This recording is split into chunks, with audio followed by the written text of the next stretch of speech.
Dajahaw, kumusta? My name is Victor. In today's video, I want to talk to you guys about 5 issues or quirks that I've found out with the A7IV after using it professionally over the 6 months. Don't get me wrong, I still love this camera. I needed something that can do everything in one camera to match my FX3, and it can take photos as well. So perfect solution was the A7 III. But like any other camera, no camera is perfect. So here we go, let's get started. The very first one is heat. Not overheating, because we all know that the A7 IV suffers from overheating in terms of really hot climate or long recording times. But this thing heats up that it makes the user experience a little bit weird and annoying. So we all know that the camera body heats up, it generates a lot of heat. It does pack a punch because of all the horsepower, firepower, whatever you want to call it, is 10-bit oversampled from 767K to 4K. So it generates a lot of heat. And if you're holding this camera and you're shooting with it for more than 15 minutes, it just heats up and it creates a lot of heat around the handle. And also it's just uncomfortable to touch. It makes just shooting experience a little bit annoying, because if you have sweaty palms like I do, I know it's gross, but I know some people out there suffer from the same. And even if you don't have sweaty palms, your palms are going to start sweating because of the heat that generates, especially during summer season. This is going to be my first summer with it, and it's not even the mid of summer and I'm already suffering. The camera just gets uncomfortably hot. It doesn't overheat on me because I turn it off in between takes, and usually when I'm shooting socials for this one, it's just not so comfortable to use, and it just makes the overall user experience when shooting with this camera a little bit annoying. The second issue, or kind of just like a design flaw, I guess in my opinion, is the HDMI clamp. If you guys look at this, it opens from the bottom, or the hinge is on the bottom rather than having it on the side, kind of like a side door. Like, Sony, what is this? So when I rigged this camera, I thought, hey, I'm finally gonna rig the A7 IV and it's gonna be awesome because we have these side doors. And the first time I ever used an HDMI cable, I opened this door and my face went, what the hell? There's a lot of room right here that they can just move it a little and put the hinge on the side. So, I mean, I don't know what happened, Sony. My palm just hits it. It's just one of those things that is so little, but when you're shooting for the whole day with this camera, it kind of bugs you. Okay, third thing is kind of a bummer. I have had my A7 IV freeze sometimes, and this is why I love my FX3, because it never has issues. It only occurs when I'm turning on the camera and it just doesn't move, and I'm like, what the hell? What's happening? Or if I'm messing around with the settings, but never when it's shooting or it's doing something or in standby. It's just sometimes it does freeze. I have no idea why. I can't replicate the issue.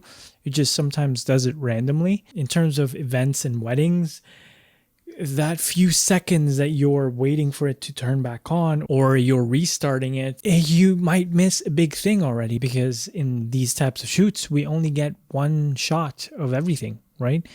And this is why I would rather have an A7S III or an FX3 if I'm doing events. But honestly, it's one of the things that I've noticed over time, and I'm just like, come on, this is a $2,500 camera and it has to work flawlessly. It shouldn't have these types of issues. Now, it doesn't happen often, but it's just a thing that I've noticed over time. And this is why this serves as a backup camera or a B camera.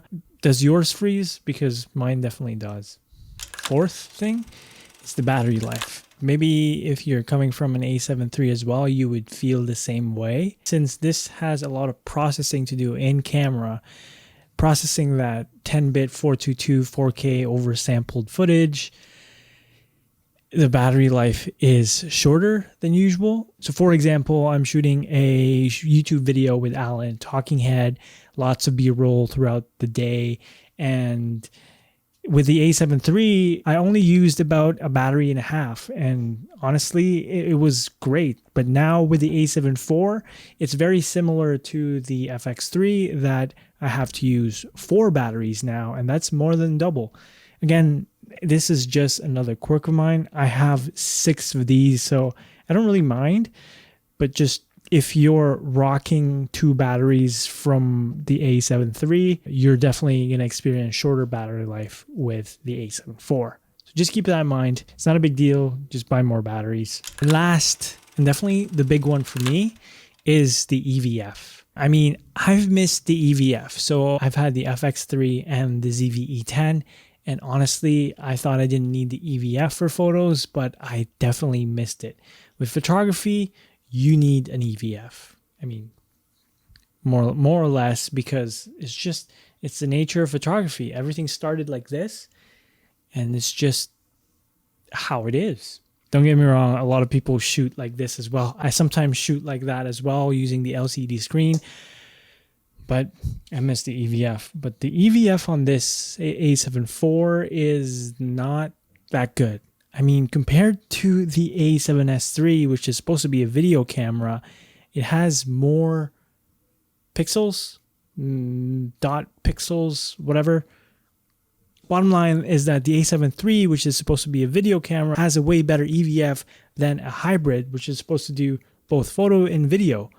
At least photo first, I'm thinking, because it's a mirrorless camera that's designed for photography and videography on the side.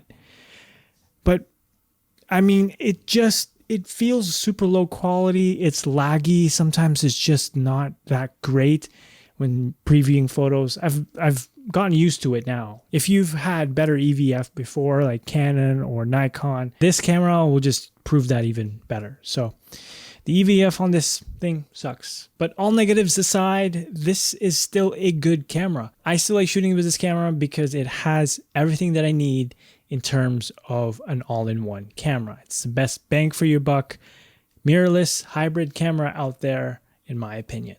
So here are the winners from the last week's videos.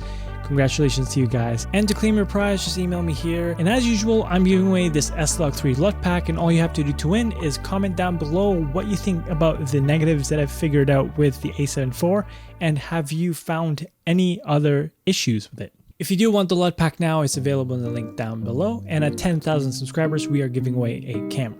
So stay tuned, and I will see you guys in the next video. Peace. 너와 나 우리의 여름밤